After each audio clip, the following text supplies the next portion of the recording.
Assalamualaikum warahmatullahi wabarakatuh. Kepada yang terhormat Ibu Dia Ayu Puspitaningrum, SE, MSI, selaku dosen pengampu mata kuliah Strategi Pembelajaran, serta teman-teman yang berbahagia.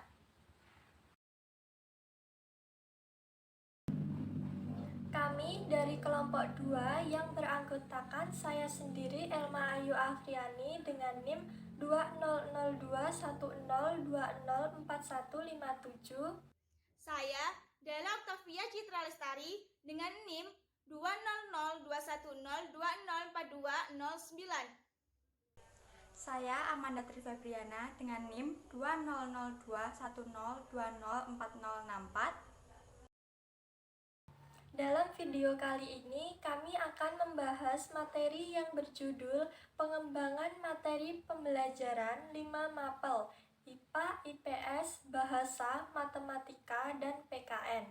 Langsung saja ke materi yang pertama.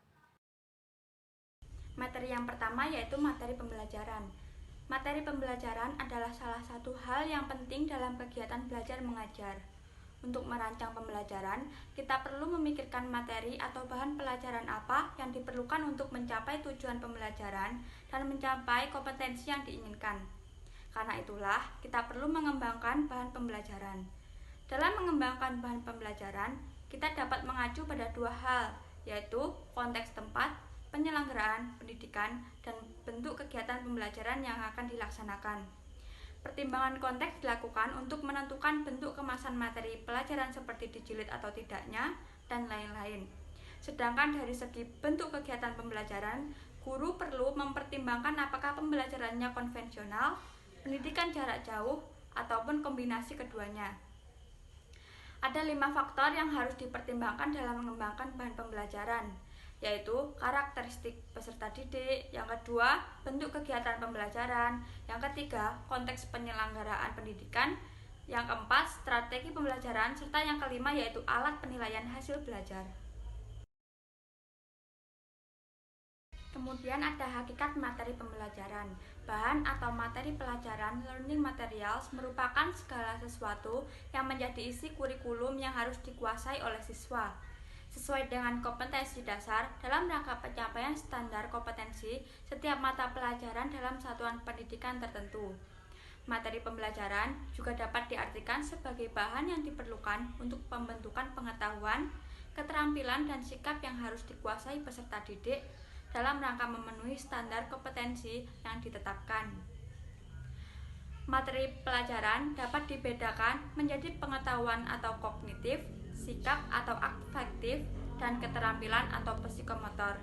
Merrill dalam Wina Sanjaya tahun 2011 membedakan isi materi pelajaran kognitif atas 5 macam, yaitu yang pertama, fakta. Fakta adalah sifat dari suatu gejala, peristiwa, benda yang wujudnya dapat ditangkap panca indera. Fakta merupakan pengetahuan yang berhubungan dengan data-data spesifik atau tunggal, baik yang telah maupun yang sedang terjadi, yang dapat diuji atau diobservasi. Contohnya, pada pelajaran sejarah, yaitu peringatan Hari Kemerdekaan 17 Agustus, dan lain sebagainya.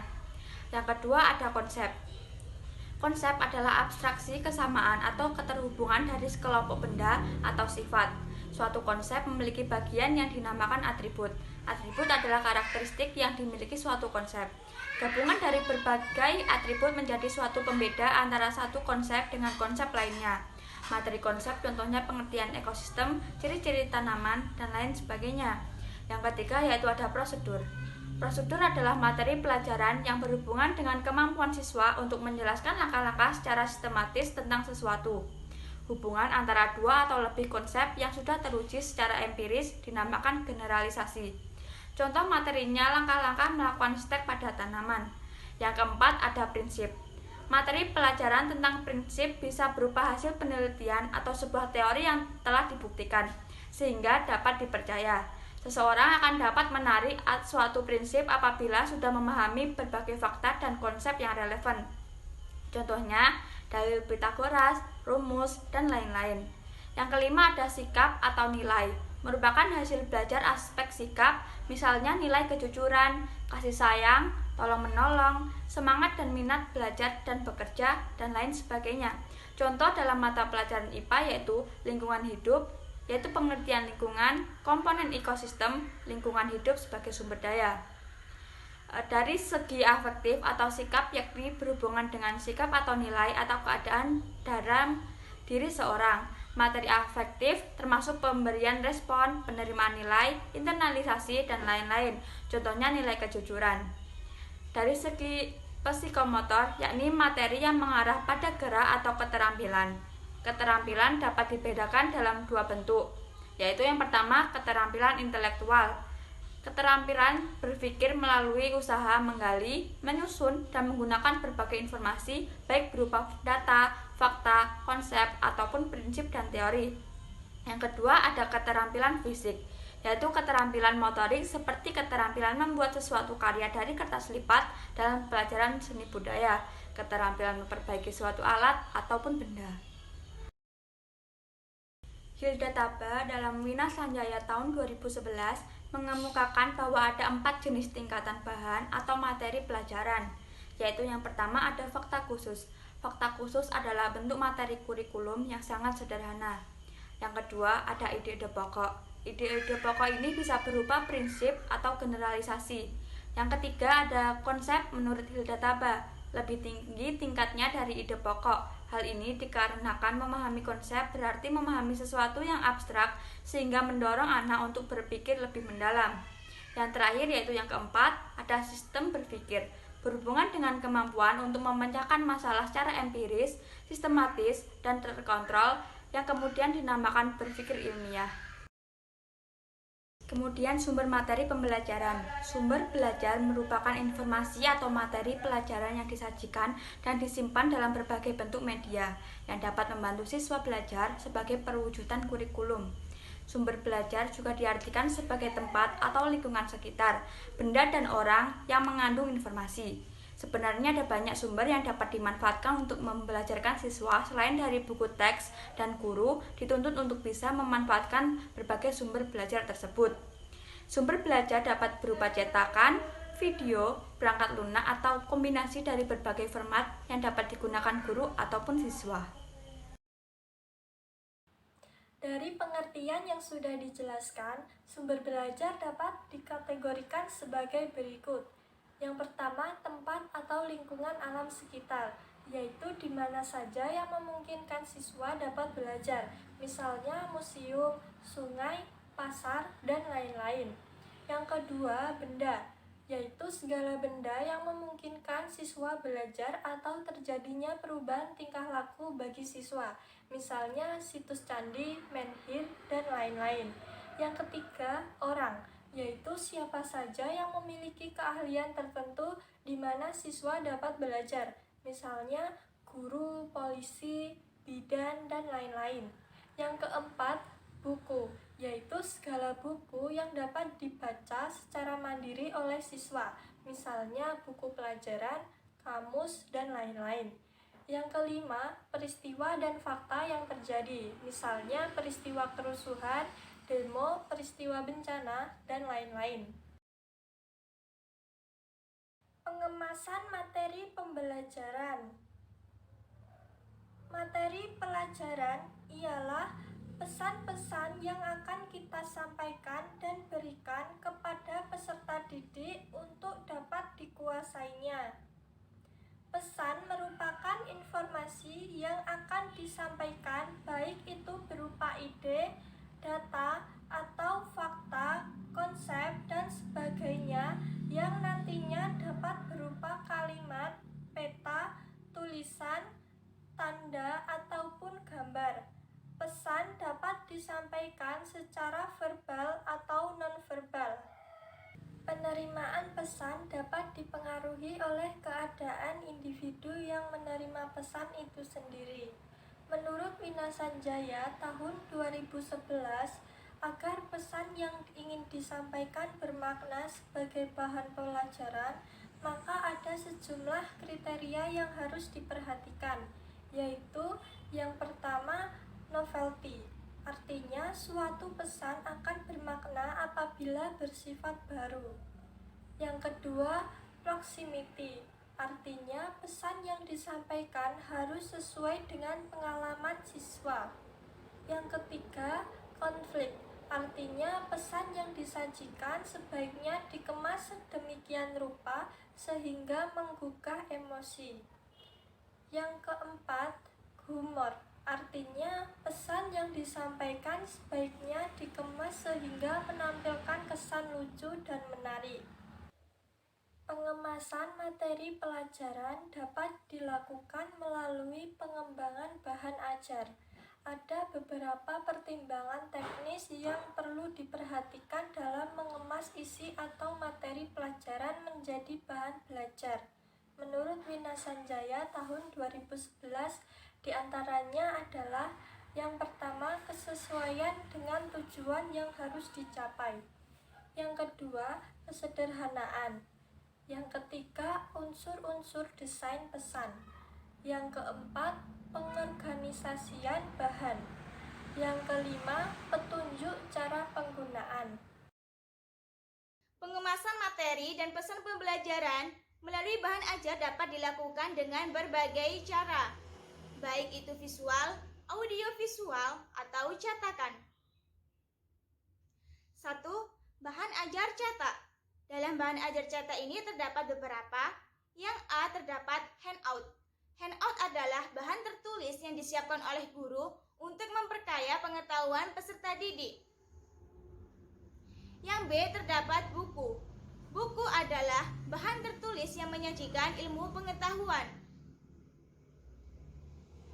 Yang C, terdapat modul.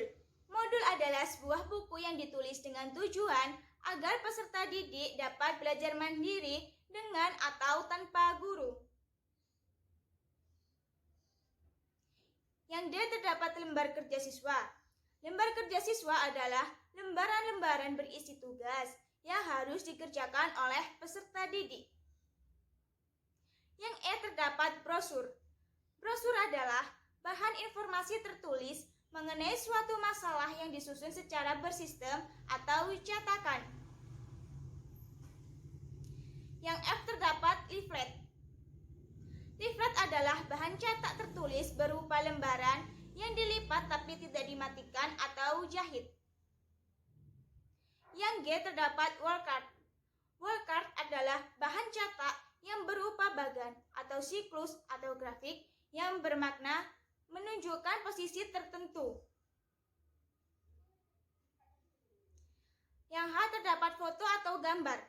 Foto atau gambar adalah bahan ajar yang dirancang dengan baik agar setelah melihat gambar tersebut, peserta didik dapat melakukan sesuatu. Yang I, terdapat model atau maket. Model atau maket adalah bahan ajar yang memberikan makna yang hampir sama dengan aslinya, sehingga mempermudah peserta didik untuk mempelajarinya. 2. Bahan ajar dengar atau audio. Bahan ajar dengar terdapat 2.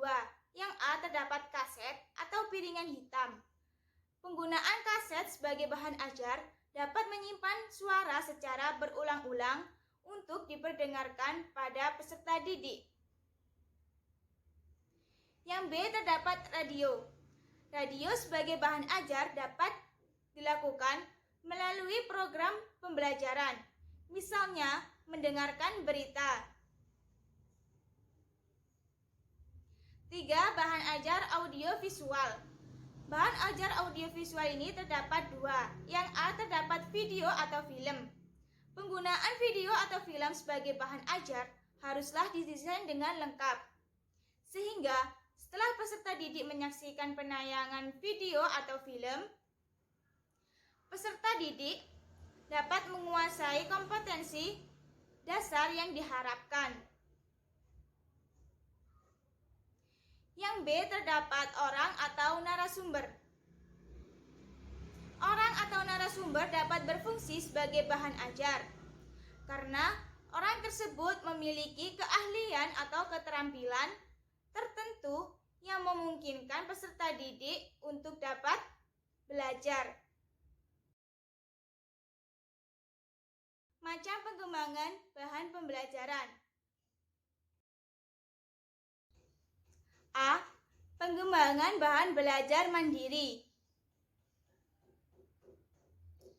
Bahan belajar mandiri perlu dikembangkan apabila dalam kegiatan pembelajarannya peserta didik belajar secara mandiri dan tidak tergantung pada kehadiran seorang pengajar.